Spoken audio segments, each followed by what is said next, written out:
ಓಂ ಶ್ರೀ ಗುರು ಬಸವಲಿಂಗಾಯ ನಮಃ.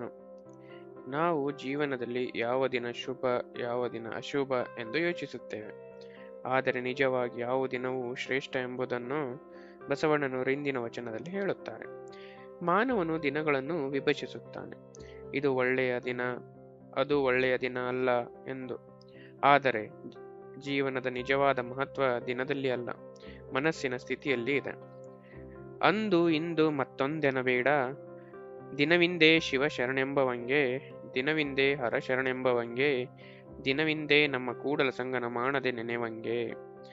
ಅಂದು ಇಂದು ಮತ್ತೊಂದೆನಬೇಡ, ಆ ದಿನ ಈ ದಿನ ಎಂದು ಬೇರ್ಪಡಿಸಬೇಡ. ಯಾವ ದಿನ ಒಳ್ಳೆಯದು ಯಾವುದು ಅಲ್ಲ ಎಂದು ಯೋಚಿಸುವ ಅವಶ್ಯಕತೆ ಇಲ್ಲ ಎಂದರ್ಥ. ದಿನವಿಂದೇ ಶಿವ ಶರಣೆಂಬವಂಗೆ. ಯಾವ ದಿನ ಮನಸ್ಸು ಶಿವನ ಶರಣಾಗುತ್ತದೆಯೋ ಆ ದಿನವೇ ಶುಭ ದಿನವಾಗುತ್ತದೆ. ದಿನವಿಂದೇ ಹರ ಶರಣೆಂಬವಂಗೆ.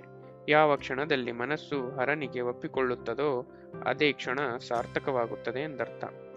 ದಿನವಿಂದೇ ನಮ್ಮ ಕೂಡಲ ಸಂಗನ ಮಾಡದೆ ನೆನೆವಂಗೆ.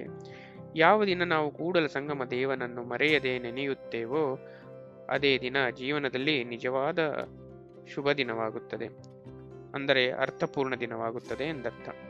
ದಿನವನ್ನು ಶುಭವಾಗಿಸುವುದು ಕಾಲವಲ್ಲ, ಮನಸ್ಸಿನ ದಿಕ್ಕು.